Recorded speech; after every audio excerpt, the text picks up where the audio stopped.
Hello बच्चों, कैसे हो आप सभी। आप सभी का मेरी इस हिंदी पाठशाला में स्वागत है। तो बच्चों, आज की इस कक्षा का विषय है परिवर्तन, मतलब बदलाव। हमारे जीवन में परिवर्तन बहुत ही आवश्यक है। हर तरह का परिवर्तन होना चाहिए हमारे जीवन में। तो बस आज हम इसी के ऊपर एक कहानी पढ़ेंगे। तो चलिए शुरू करते हैं। अध्याय 5, परिवर्तन। कहानी। अध्ययन से पूर्व दिए गए चित्र में दर्शाए गए पात्रों ने अपनी कर्मठा, कर्तव्य परायणता, जिद और देशभक्ति से परिवर्तन को संभव किया। चित्रों को पहचान कर उनके द्वारा किए गए कुछ कार्यों को बताइए। बच्चों, यहाँ पर आपको कुछ चित्र दिए गए हैं। पता है ये चित्र किस किसके हैं?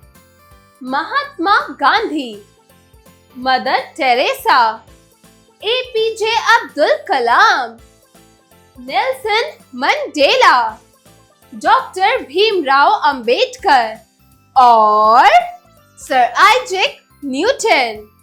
तो बच्चों, आपको इस दिए गए जितने भी हैं, इनके द्वारा जितने भी अच्छे कार्य करे हुए हैं, इनके बारे में थोड़ा सा आपको रिसर्च करके इनके द्वारा किए गए कार्यों के बारे में बताइए। अब इस कहानी का मूल तत्व है, प्रस्तुत पाठ में यह बताने का प्रयास किया गया है कि परिवर्तन द्वारा समाज को बदला जा सकता है। लोगों की वर्षों से चली आ रही धारणाओं को प्रमुख पात्रों के द्वारा बदलने का प्रयास किया गया है, जिसमें उन्हें सफलता भी मिली है। तो हमें इस पाठ में ये बताया गया है कि परिवर्तन यानी बदलाव के द्वारा समाज बदला जा सकता है। लोगों को कई साल से चली आ रही धारणाओं के प्रमुख पात्रों के द्वारा बदलने का प्रयास किया गया है, जिसमें उन्हें सफलता भी मिली है। तो चलिए इस कहानी को पढ़ना शुरू करते हैं। वेद प्रकाश मास्टर जी बड़े ही विनम्र, आदरभाषी तथा उच्च विचारों वाले व्यक्ति थे। कोई उनके व्यवहार से एक बार परिचित हो जाता तो यही सोचता, सब क्यों नहीं वेद प्रकाश जी जैसे हो जाते। 20 वर्ष से वह एक कस्बे में सरकारी अध्यापक थे। लोग उन्हें मास्टर जी कहा करते थे। वेद प्रकाश जी की इसी सप्ताह गांव में नियुक्ति हुई थी। जब उन्हें अपनी नियुक्ति का समाचार ज्ञात हुआ तो उन्हें तनिक भी बुरा न लगा, उल्टे अच्छा ही लगा कि कुछ सेवा करने का अवसर मिलेगा। वह यह भली भांति जानते थे कि भारतवर्ष की अधिकांश जनता गांव में बसती है। उसे शिक्षित, साक्षर और संस्कारी बनाना देश की बहुत बड़ी सेवा है। वे गांव में बहुत कुछ करने की कामना लेकर आए थे। गांव वालों के प्राय यह शिकायत होती थी कि जो अध्यापक यहाँ आते हैं वह बच्चों को ठीक से नहीं पढ़ाते, अधिकतर छुट्टी पर रहते हैं। इस गांव में स्थिति यह थी कि अधिकांश माता पिता अपने बच्चों को पढ़ाना ही नहीं चाहते थे। इसका प्रमुख कारण था गरीबी। छोटे छोटे बच्चों को काम पर लगा दिया जाता था, जिससे परिवार की आय हो जाती। उनके पढ़ने लिखने की बात को कोई महत्व ही ना देता। मास्टर साहब के सामने उनको चुनौतियां थी, पर वे हार मानने वाले न थे। बच्चों को विकसित ना होने देने का मूल कारण क्या है, कहाँ है, वे इसे भली प्रकार जान गए थे। यह बात पूरी तरह से सिद्ध हो गई थी कि जब प्राणों के विचारों में परिवर्तन न किया जाएगा, उन्हें शिक्षा का महत्व न समझाया जाएगा, वे अपने बच्चों को इस ओर प्रेरित नहीं करेंगे। उन्होंने सरकारी सूत्रों से संपर्क किया और विद्यालय में साय के समय 1 घंटे के लिए प्रौढ़ पाठशाला खोल ली। यह वह समय था जब गांव के सभी युवक, प्रौढ़, बूढ़े चौपाल में गपशप कर समय बिताते थे। अब उनके पास खाली समय होता था। मास्टर स्वयं ही 10-12 युवकों को बड़े आग्रह से विद्यालय में बुलाकर लाए। उनका मन तो नहीं था इस नीरस कार्य में लगने का, परंतु वे मास्टर जी का आदर करते थे, सो विद्यालय में आ बैठे। मास्टर जी ने उन्हें समझा रहे थे कि यदि थोड़ा बहुत पढ़ लिख जाओगे तो अपने आप चिट्ठी लिख पढ़ सकोगे, अखबार पढ़ सकोगे, खेती के बारे में नई नई जानकारी ले सकोगे। बात 1-2 की समझ में आ गई। उन्होंने अपने साथियों को भी समझाया कि शाम का समय नष्ट करने की अपेक्षा 1 घंटा स्कूल में आकर पढ़ लिया जाए तो उससे लाभ ही होगा। चलो थोड़े दिन ऐसे ही करके देखते हैं, कुछ लाभ होगा तो आएंगे, नहीं तो किसी की कोई जोर जबरदस्ती नहीं। साथियों ने कहा। तो जो वेद प्रकाश मास्टर थे उन्होंने बहुत समझाने की कोशिश की। वो ये जान चुके थे कि वहाँ के लोग बच्चों को पढ़ाना क्यों नहीं चाहते, दिक्कत कहाँ है और दिक्कत क्या है, ये वेद प्रकाश मास्टर जी जान चुके थे। तो उन्होंने लोगों को जागरूक करने चाहा। वो लोगों को जागरूक भी करने लगे कि पढ़ाई लिखाई उनके जीवन में के लिए कितना महत्व देती है, पढ़ाई लिखाई कितनी जरूरी है हर एक व्यक्ति के लिए। तो इसी प्रकार मास्टर साहब की प्रौढ़ पाठशाला में 5-7 व्यक्ति रात्रि में आने लगे। मास्टर साहब उन्हें केवल अक्षर ज्ञान ही नहीं कराते थे, अपितु उनके व्यवहारिक जानकारियां भी पुस्तकों से पढ़कर सुनाते, जैसे गांव में फैली बीमारियों से कैसे बचा जाए, सरकार किसानों की क्या क्या सहायता करती है, स्वस्थ कैसे रहा जा सकता है, आदि आदि। यह जानकर सभी को लगता था कि किताबें तो बड़ी उपयोगी बातें लिखी रहती हैं। अधिकांश गांव वाले सोचते थे कि नौकरी के लिए पढ़ाई की जरूरत है, पर यह उनका भ्रम सिद्ध हुआ। अब वे दूसरों को भी इस प्रकार और प्रोत्साहित करने लगे। धीरे धीरे शिक्षार्थियों की संख्या बढ़ने लगी। अब वे अपने बच्चों को पढ़ाने के लिए भी उतने ही विरोध न रहे। वो लोग अपने बच्चों को भी पढ़ाना चाहते थे। जैसे जैसे उन्हें ये जागरूकता मिली, वो इस चीज को प्रोत्साहित करने लगे और शिक्षार्थियों की संख्या दुगनी तिगनी ऐसे करते करते बढ़ने लगी। और सब चाहते थे कि अब उनके बच्चे भी पढ़ें। वो उस चीज के विरुद्ध, उस चीज के खिलाफ नहीं थे। तो मास्टर साहब गांव की समस्या जानते थे। उन्होंने एक काम और किया। स्कूल पढ़ाई के बाद वे 1 घंटा बच्चों को रोके रखते। इस 1 घंटे में वे छोटे छोटे ऐसे काम बच्चों से कराते जिससे उन्हें कुछ पैसे भी मिल सके। गांव का बनिया हर सप्ताह शहर का चक्कर लगाता था।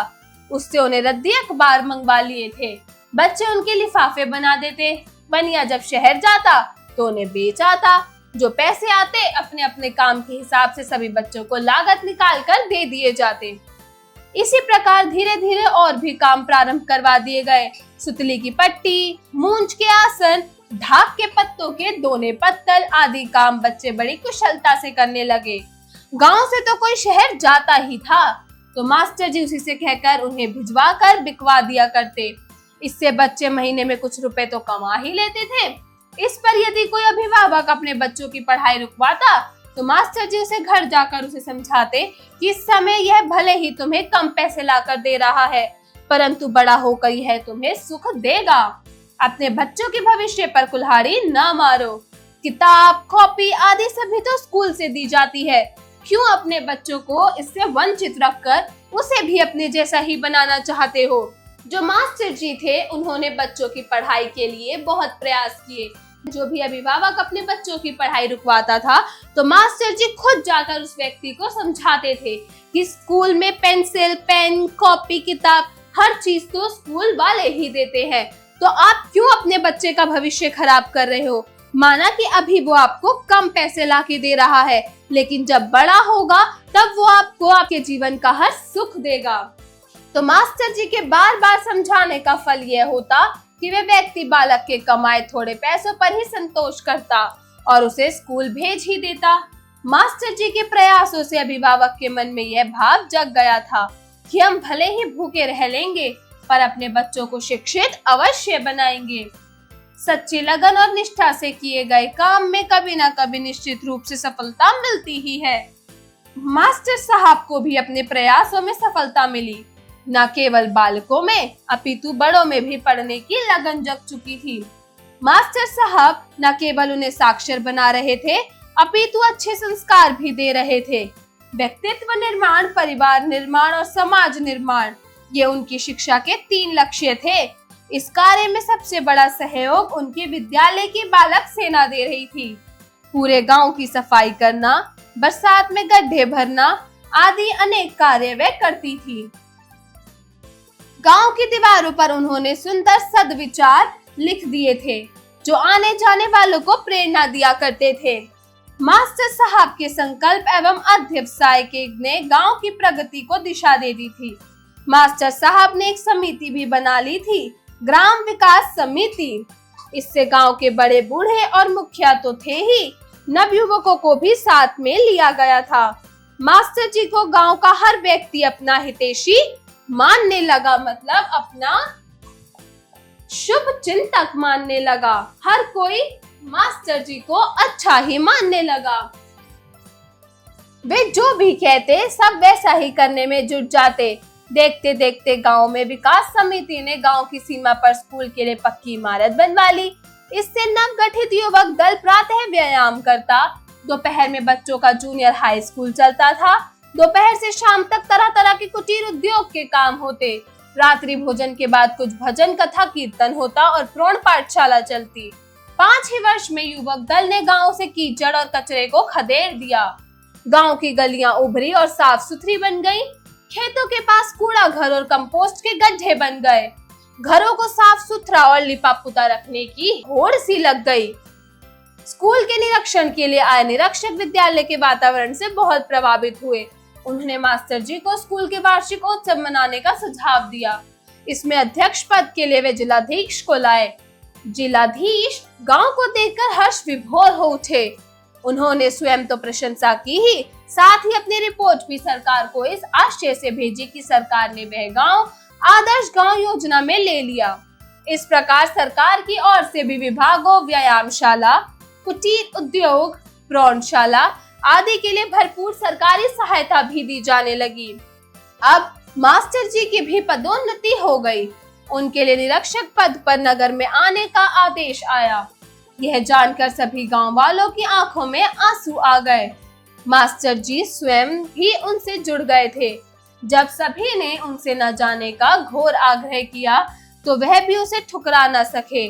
स्थायी रूप से उसी गांव में रहने के आदर्श प्राप्त कर वही रह गए। वह गांव दूसरे के लिए प्रेरक उदाहरण बना हुआ है। मास्टर जी जैसे सूझबूझ वाले और लगनशील कार्यकर्ता यदि प्रत्येक गांव में हो जाए तो देश का कायाकल्प होते देर न लगे। गांव की प्रगति से ही देश की सच्ची प्रगति संभव है। अगर गांव के बच्चे पढ़े लिखे होंगे तो उन्हें अच्छी नौकरियां मिलेंगी, और उन्हें अगर अच्छी नौकरी मिलेगी तो वो अपना जीवन यापन अच्छा से कर पाएंगे। गांव की कई परेशानी तो ऐसे ही सुलझ जाएगी। तो इसलिए गांव की प्रगति देश की सच्ची प्रगति है। अगर गांव की प्रगति है तो ही देश की प्रगति होना संभव है। तो चलिए बच्चों, अब हम शब्दार्थ की ओर बढ़ते हैं। शब्दार्थ।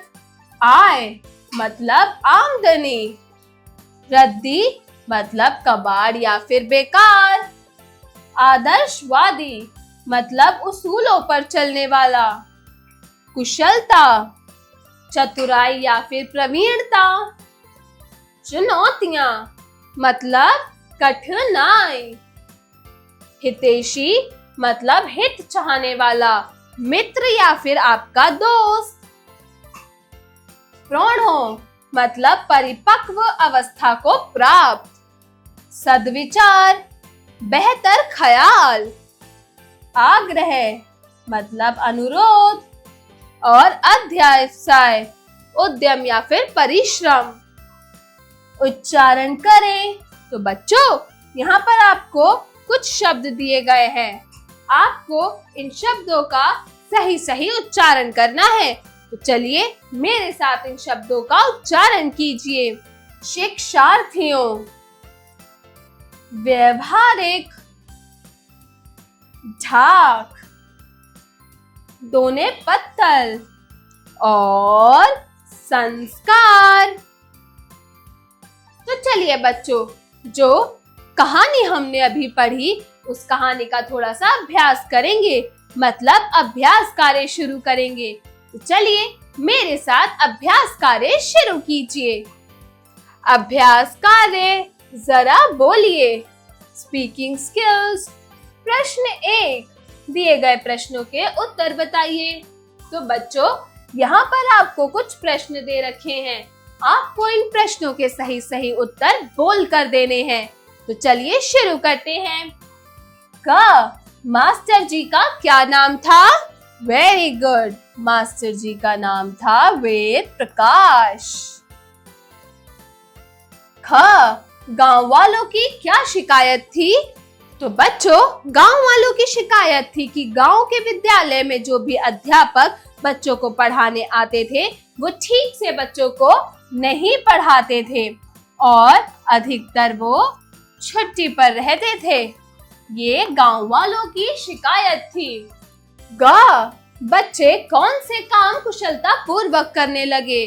तो बच्चे अखबार से यानी कि रद्दी के लिफाफे, सूत की पट्टी और डाक के पत्तों से डोने बर्तन बनाने में कुशलता पूर्वक ये कार्य करने लगे थे। अगला है घ, मास्टर जी ने गांव में प्रौढ़ पाठशाला का समय क्या रखा था? तो उन्होंने शाम से रात्रि का समय प्रौढ़ पाठशाला का रखा था। अगला है जरा लिखिए, राइटिंग स्किल। प्रश्न 2, दिए गए प्रश्नों के उत्तर लिखिए। तो बच्चों, यहाँ आपको जो प्रश्न दिए गए हैं आपको इन प्रश्नों के सही सही उत्तर लिखने हैं। तो चलिए शुरू करते हैं। क, मास्टर जी को गांव में नियुक्ति के समाचार से बुरा क्यों नहीं लगा? तो बच्चों, मास्टर जी को गांव में नियुक्ति के समाचार से बुरा इसलिए नहीं लगा क्योंकि उन्हें समाज सेवा करना अच्छा लगता था। उनका दिल समाज सेवा में ही था, तो इसलिए मास्टर जी को गांव में नियुक्ति के समाचार से बुरा नहीं लगा। ख, मास्टर जी की नियुक्ति के समय गांव की प्रमुख समस्या क्या थी? वेरी गुड, तो मास्टर जी की नियुक्ति के समय गांव की प्रमुख समस्या थी शिक्षा। रास्तों पर कीचड़, गड्ढे इत्यादि, क्योंकि जब मास्टर जी की नियुक्ति के समय जब मास्टर जी गांव में आए थे तो कोई भी अभिभावक अपने बच्चों को पढ़ाना नहीं चाहता था। वो चाहते थे कि उनके बच्चे पढ़ाई लिखाई से अच्छा कोई कार्य करके लाए ताकि उनकी आय भी बढ़े। तो मास्टर जी की नियुक्ति के समय गांव की प्रमुख समस्या शिक्षा। ग, मास्टर साहब प्रौढ़ पाठशाला में किस प्रकार की शिक्षा देते थे? तो बच्चों, मास्टर साहब प्रौढ़ पाठशाला में ना सिर्फ अक्षर ज्ञान देते थे, वो पुस्तकों में लिखी कहानियां, सरकार ने किसानों के लिए क्या क्या नए योजनाएं बनाई हैं, इन सब की भी शिक्षा देते थे। घ, गांव का हर व्यक्ति मास्टर जी को अपना हितैषी क्यों मानने लगा था? तो बच्चों, गांव का हर व्यक्ति मास्टर जी को अपना हितैषी इसलिए मानने चुका था क्योंकि उनके सद्विचारों, उनके अध्यय व्यवसाय और उनके संकल्प ने गांव के बड़े बूढ़ों के साथ साथ नौजवानों की सोच में भी प्रगति लाई थी, जिस वजह से गांव के जो हर व्यक्ति थे वो मास्टर जी को अपना हितैषी मानने लगे थे। अगला प्रश्न है, स्कूल में आए निरीक्षक महोदय विद्यालय के वातावरण से क्यों प्रभावित हुए? तो जो स्कूल में आए निरीक्षक महोदय थे वो विद्यालय के वातावरण से इसलिए प्रभावित हुए क्योंकि विद्यालय में अब स्वच्छता, बच्चों की संख्या, विद्यार्थियों की संख्या बढ़ने लगी थी, विद्यालय में स्वच्छता रहने लगी थी और लोगों में अधिक से अधिक ज्ञान, शिक्षा बढ़ने लगी थी। इसलिए वहां पे आए निरीक्षक महोदय विद्यालय के वातावरण से प्रभावित हुए थे। चलिए अब अगला प्रश्न देखते हैं। प्रश्न 3, दिए गए वाक्यों में रिक्त स्थानों की पूर्ति कीजिए। तो बच्चों, यहाँ पर आपको कुछ पंक्तियां दी गई हैं कहानी से, तो आपको इन पंक्तियों को पूरा करना है कहानी को पढ़ के। तो चलिए इन पंक्तियों को पूरा करना शुरू करते हैं। तो बच्चों, अब मास्टर जी की भी पदोन्नति हो गई। पहला वाक्य है, अब मास्टर जी की भी पदोन्नति हो गई। अगला वाक्य है, खेतों के पास कूड़ा घर और कंपोस्ट के गड्ढे बन गए। अगला है ग, व्यक्ति निर्माण, परिवार निर्माण और समाज निर्माण। उनकी शिक्षा के ये 3 लक्ष्य थे। अगला वाक्य है घ, लोग उन्हें मास्टर जी कहा करते थे। पूरे गांव के लोग उन्हें मास्टर जी कहा करते थे। चलिए बच्चों, अब अगले प्रश्न को देखते हैं। जरा सोचिए, क्रिटिकल थिंकिंग। प्रश्न 4, देश का नागरिक होने के नाते यह आपका परम कर्तव्य है कि आप स्वयं को देश की उन्नति में सहायक सिद्ध कीजिए। आप देश की उन्नति में किस प्रकार योगदान दे सकते हैं, सोच समझकर बताइए। तो इस देश का अच्छा और सच्चा नागरिक होने के नाते आपका ये पहला कर्तव्य, परम कर्तव्य होना चाहिए कि आप स्वयं को देश की उन्नति में कैसे अपने आप को भागीदार बना सकते हैं, कैसे आप अपने आप को सहायक सिद्ध कर सकते हैं, आप देश की उन्नति में किस प्रकार योगदान दे सकते हैं। इसका जवाब सोच समझकर अपनी अपनी नोटबुक्स में लिखिए। अगला है जरा भाषा पर गौर कीजिए, लैंग्वेज स्किल्स। प्रश्न 5, दिए गए शब्दों का वाक्य प्रयोग कीजिए। तो बच्चों, यहाँ आपको कुछ शब्द दे रखे हैं, आपको इन शब्दों से वाक्य प्रयोग करना है, इन शब्दों से वाक्य का निर्माण करना है। तो चलिए शुरू करते हैं। क, हितैषी। हितैषी से हम वाक्य बनाएंगे, मास्टर जी को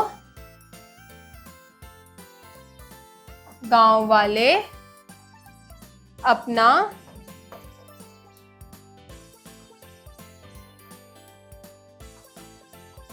हितैषी मानने लगे थे। ख, निरीक्षण। तो विद्यालय, हमने निरीक्षण से वाक्य बनाया, विद्यालय के निरीक्षण के लिए महोदय साहब आए। ग, परिवर्तन। तो परिवर्तन से हम वाक्य बनाएंगे, सबके जीवन में परिवर्तन जरूरी है। घ, नियुक्ति। इससे हम वाक्य बनाएंगे, मास्टर जी की नियुक्ति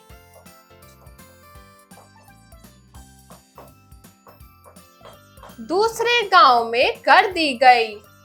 आखिरी शब्द है ड, प्रौढ़। प्रौढ़ से हम वाक्य बनाएंगे, मास्टर जी प्रौढ़ पाठशाला साय यानी कि शाम 1 घंटे के लिए चलाते थे।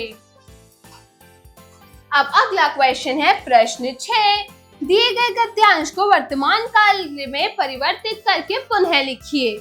तो बच्चों, यहाँ आपको एक गद्यांश दे रखा है, तो चलिए पहले हम इस गद्यांश को पढ़ते हैं। इन सारी गतिविधियों से अनजान छोटू आगे बढ़ रहा था, तभी ना जाने कहां से सिपाही दौड़े चले आए और उसे पकड़कर वापस घर छोड़ आए। घर पर माँ इंतजार कर रही थी। अब बस उसकी खैरियत ना थी, उसके पापा ना होते तो उसका बचाव मुश्किल था। तो बच्चों, यह आपको भूतकाल में दे रखा है। ये गद्यांश आपको भूतकाल मतलब जो कार्य बीत चुका है, जो कार्य हो चुका है, उसमें दे रखा है। आपको इस गद्यांश को वर्तमान काल यानी जो समय चल रहा है, जो काल अभी चल रहा है, उसमें परिवर्तित करके दोबारा लिखना है। तो अब आप लिखेंगे, इन सारी गतिविधियों से अनजान छोटू आगे बढ़ रहा है, तभी ना जाने कहां से सिपाही दौड़े चले आते हैं और उसको पकड़कर उसके घर छोड़कर आते हैं। घर पर माँ इंतजार कर रही है, बस अब उसकी खैरियत नहीं है। अगर उसके पापा नहीं होंगे तो उसका बचाव मुश्किल है। तो ये पद्यांश को हमने वर्तमान काल में परिवर्तित किया। चलिए अब हम अगले प्रश्न को देखते हैं। प्रश्न 7, दी गई लोकोक्तियों का वाक्य प्रयोग कीजिए। तो बच्चों, दी गई लोकोक्तियों का आपको वाक्य प्रयोग करना है। यहाँ पर आपको कुछ लोकोक्तियां दी गई हैं, जैसे थोथा चना बाजे घना, ख घर की मुर्गी दाल बराबर, ग अक्ल बड़ी या भैंस, घ छोटा मुंह बड़ी बात, र घर का भेदी लंका ढाए। तो आपको इन लोकोक्तियों से वाक्य प्रयोग करके दिए गए स्थान पर लिखना है। चलिए अब हम अगले प्रश्न को देखते हैं। जरा रचनात्मक कार्य कीजिए, क्रिएटिव स्किल्स। प्रश्न 8, प्रस्तुत कहानी में आपको मास्टर जी का व्यक्तित्व कैसा लगा? आपस में चर्चा कीजिए। तो जो कहानी आपने पढ़ी उसमें आपको मास्टर जी यानी वेद प्रकाश जी का कैसा व्यक्तित्व लगा? आपस में इसकी चर्चा कीजिए और इसका जवाब अपनी अपनी नोटबुक्स में लिखिए। अगला है प्रश्न 9, परिवर्तन संसार का नियम है। प्रसिद्ध पंक्ति को अपने शब्दों में विस्तार पूर्वक समझाइए। तो बच्चों, ये बहुत प्रसिद्ध पंक्ति है कि परिवर्तन संसार का नियम है। तो इस पंक्तियों से आप क्या समझते हैं? इसको अपने शब्दों में विस्तार पूर्वक यानी कि अच्छे से एक्सप्लेन कर समझाइए। जीवन कौशल एवं मूल्य परक प्रश्न, life skills and value based questions. प्रश्न 10, एक आदर्श अध्यापक के अंदर कौन कौन से गुण होते हैं? उन गुणों व मूल्यों को लिखते हुए यह समझाइए कि वह किस प्रकार समाज के निर्माण में सहायक है। क्या इन समस्त गुणों को आप अपने विद्यालय के किसी शिक्षक में पाते हैं? अपने शब्दों में लिखिए। तो बच्चों, जो एक आदर्श अध्यापक होता है उसमें क्या क्या गुण होते हैं? क्या वो गुण और मूल्य आप लिखते हुए यह समझा सकते हैं कि क्या वो किस प्रकार समाज के निर्माण के लिए सहायक है? क्या इन समस्त गुणों को आप अपने विद्यालय के किसी शिक्षक में देखते हैं? क्या आपके जो अध्यापक, आपके जो शिक्षक आपको पढ़ाते हैं, क्या वो गुण उनमें हैं?